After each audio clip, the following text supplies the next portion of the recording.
आज है 5वां दिन और अंधेरे में का भाग 4। आइए परिचय प्राप्त करते हैं। मैं अपने कमरे में लेटा हुआ हूँ। अचानक 4 बजे का गजर सुनकर चौंक जाता हूँ। यानी अब रोज़ की ज़िंदगी फिर से शुरू हो जाएगी।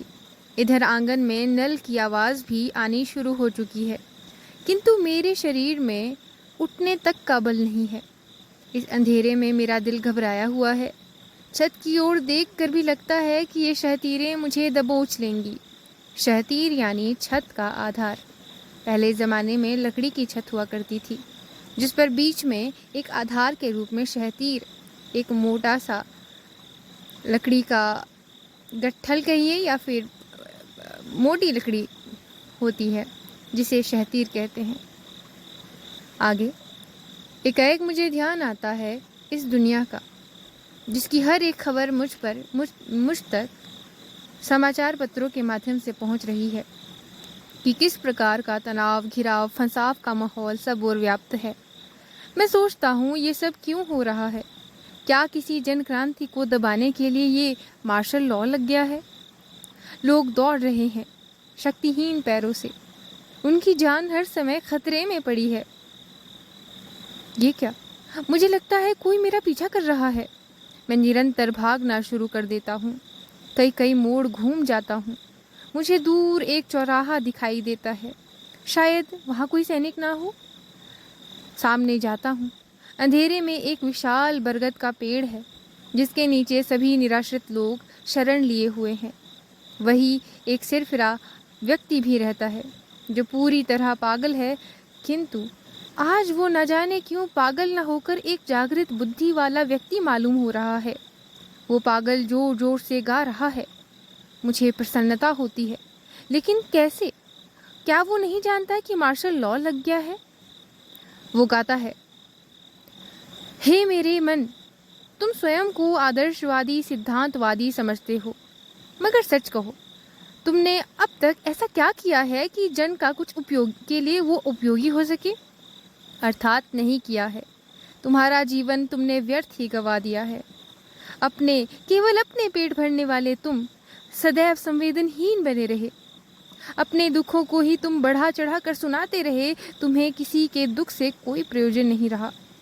तुम्हारा जीवन ऐसा निष्क्रिय तहखाना बन चुका है, जिसमें सीलन बदबू के सिवा कुछ नहीं है।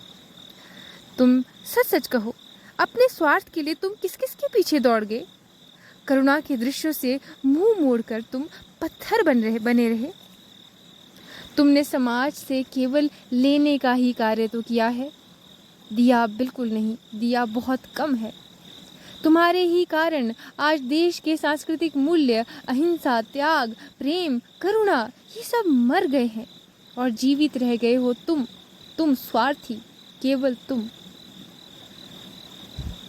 तुमने अपने ही पिता को घर से निकाल दिया, जनमन करुणासी माँ को हंकाल दिया, स्वार्थों के टेरियार कुत्तों को पाल दिया, स्वार्थ बघार गए विवेक बघार गए स्वार्थों के तेल में, बुद्धि का भाल ही फोड़ दिया। लिया बहुत ज़्यादा और दिया बहुत कम। मर गया देश, अरे जीवित रह गए तुम। मेरा सिर गर्म है, इसीलिए भरम है। सपनों में भी चलता है आलोचन, निजत तो माफ हो, हूँ बेचैन। ये पागल कह रहा है कि मैं अपने निजी दुखों को कह रहा हूँ, उसके लिए मुझे माफ़ किया जाए, लेकिन मैं बेचैन हूँ। मेरे सपनों में भी यही चिंतन चल रहा है। मुझे समझ में नहीं आ रहा है कि कहाँ जाऊँ, दिल्ली जाऊँ या उज्जैन जाऊँ।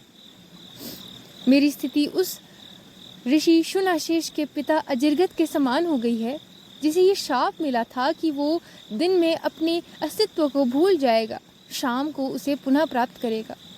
ठीक वैसी ही पागल सी विक्षिप्त मनस्थिति में मैं हूँ।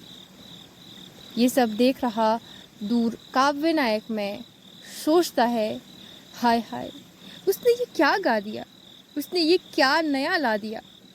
मैं स्वयं के सामने खड़ा हो गया हूँ। मेरे विचारों का संघर्ष शुरू हो चुका है। एक विचार से दूसरा विचार टकरा रहा है। छी, पागलपन है। ऐसे ऐसा सोचने से, आलोचन से समाधान नहीं हो सकेगा।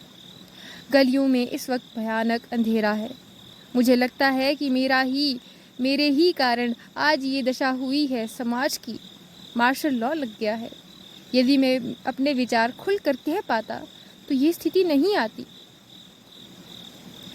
काव्य नायक मध्यम वर्ग की कायरता से दुखी है।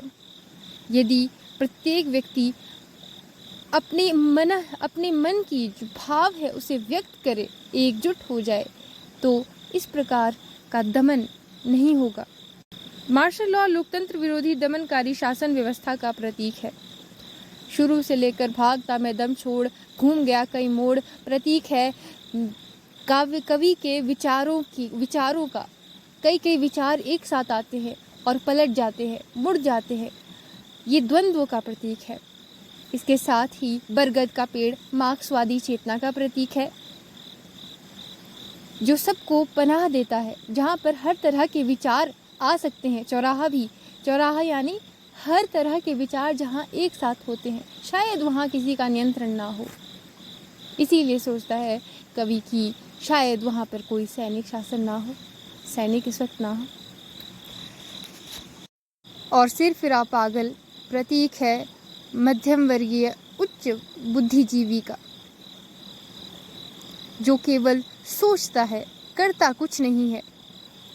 इस अंश को कविता में स्वयं पढ़कर देखिए, आपको बहुत मज़ा आएगा। Thank you.